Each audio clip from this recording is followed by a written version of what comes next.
Hello everyone, তো আজকে অন্যরকম একটা ভিডিও তোমাদের সাথে শেয়ার করছি। জানো তো, কোনোদিনও এরকম মন্দিরের ভিডিও আমি কিন্তু তোমাদের সাথে শেয়ার করিনি। তো কালকে ছিল অমাবস্যা, ভাবলাম পুজোর কিছু ক্লিপ ফোনে আছে, তোমাদের সাথে সেটা শেয়ার করা যাক। আর এনারা হলেন আমার ঠাকুমা আর দাদু, যারা পৃথিবীতে এখন নেই।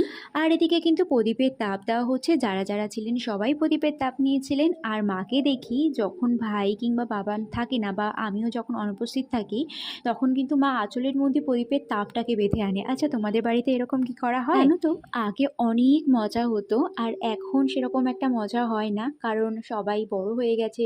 দিদিদের ছেলে মেয়েগুলো বড় হয়ে গেছে তাদের পড়াশোনার জন্য, আর সেরকম কেউ আসতেও পারে না। এদিকে যারা উপোস ছিলেন তারা সামনে বসে গেছিলেন অঞ্জলি দেওয়ার জন্য, আর ঠাকুরমশাই রুলস কি কি আছে সেগুলো ভালো করে বুঝিয়ে দিচ্ছিলেন। এবার তো পুজো হয়ে গেছে, পুজোর পরে প্রসাদ বিতরণের পালা। তো এখানে প্রসাদ ভাগাভাগি করার জন্য বসে গেছিলাম। তারপরে কিন্তু আমরা সবাই মিলে একটু রিলস করছিলাম, একটু ফটো তুলছিলাম, কারণ অনেক দিন পর কিন্তু আমরা এই কাচ্চা বাচ্চাগুলো একসাথে হয়েছি।